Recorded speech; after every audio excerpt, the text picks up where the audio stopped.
Dark roast. Oh, hey there, Dr. Amy Salou.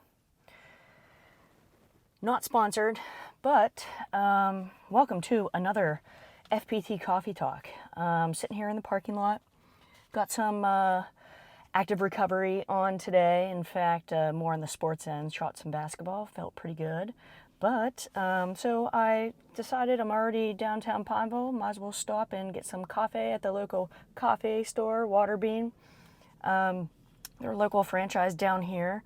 And I got their dark roast pour over, V60 pour over. Very good. Dark. So, Salou, welcome. All right. Been a little while, which is clearly how I start off with every coffee talk because it is a while. And today's topic I want to discuss, this is something that interacting with a patient a while back who still sees me probably every 4 or 5 weeks for check-ins and making sure that everything is smoothing and grooving. He came up with this term or this title called the wounded safety net. And that extremely hit home. And the wounded safety net, it is crazy, this thought. And I hope that you can kind of realize this too when it comes to your health, wellness, fitness, and recovery, that, us healthcare providers that are not affiliated with the medical system, i.e. hospital, urgent care, things like that nature, and we're independently owned, we own our own clinic, we have our following of people, right? Our following of people that we help them stay out of the medical system, first and foremost, okay? But this term, wounded safety net, comes into play because I have ran across or have worked with individuals who have this kind of mindset. So think of, seeing your physical therapist or chiro or maybe massage therapist or even registered dietitian or CrossFit coach daily, and you experience some type of issue, or perhaps the issue might be poor sleep, or you need to eat more protein, but you're not instilling those practices. So in this case, physical therapy example is patients come and see me for typically pain symptoms. So we'll use the shoulder, for example. So within the CrossFit gym, we know that CrossFit, those of who are familiar with the sport and the methodology, is very high intensity, quick contractions. So when it comes to the shoulder complex and you do a lot of pull-ups or kipping movements, or things that require overhead motion or stability, the tissue around the shoulder can be very vulnerable.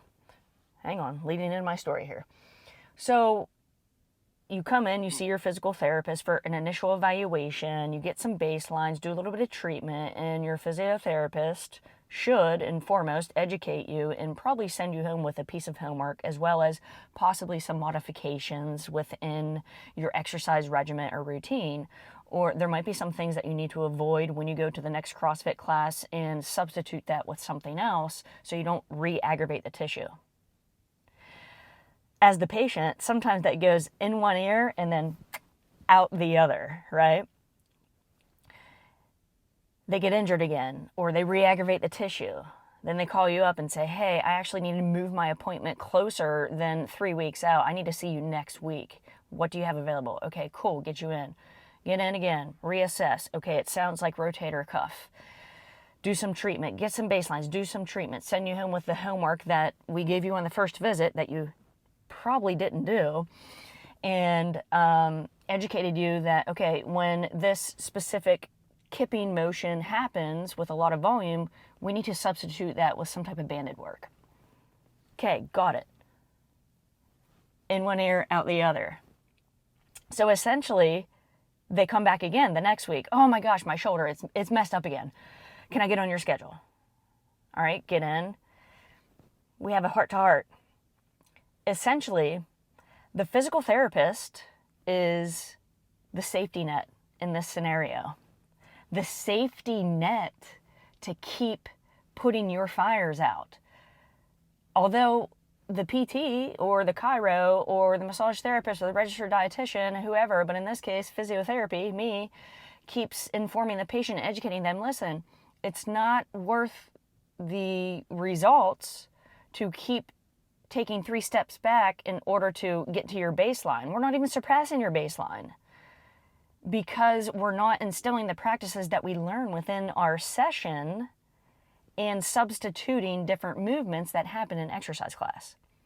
So the net, the safety net, becomes wounded. Every time you come back in and you're not instilling those practices, guess what? That safety net or that wound becomes bigger. So think of it as this. I'm going to leave you with this. My dad always used to say, you can only lead a horse to water, but you can't force it to drink.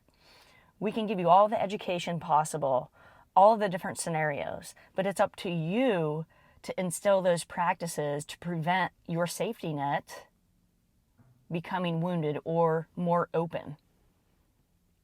Have you ever bought a bag of avocados and they come in this net bag, right? It's net. It kind of looks like a mini basketball net. And, you know, it's tied at the top and it's hard to like break open with your hands. So you have to get scissors to kind of snip it. It's kind of the same thing. Every time you snip a little bit of that net, the hole gets bigger, right? Snip it, gets bigger, right? Well, the avocado has to have a big enough hole in order for it to come out. PT's kind of like that. If we don't instill the practices that are carried over from that session in you, perhaps as the patient, in one ear and out the other, you're like, yeah, I got it. Yeah. I mean, that's okay, whatever. I can keep coming back to you so you can fix me. It doesn't work like that. As a healthcare professional, we get frustrated when we work with patients, when we try to educate them, work with them, and prevent them from constantly seeing us from time to time. I'd rather have check-ins, make sure things are cool, oils in the joints, movements are feeling great, you're sleeping well, etc. So, in all, as the patient, the wounded safety net shouldn't be the overall goal. Your PT is always going to be there. But start instilling those practices and bringing on that education in order to prevent you from constantly seeing your healthcare provider. It's okay to see them occasionally, but our goal from the PT perspective is not to see you on the schedule every other day, every week, 3 times a week for a year, right? I want to see you out moving, doing life and checking in as needed or having these mini checkups once a month, once every 6 weeks to make sure things are rolling and you're doing well and you're feeling well and you're staying out of the medical system. So, Lou, I know, a little longer today. Dark roast. Have a lovely day.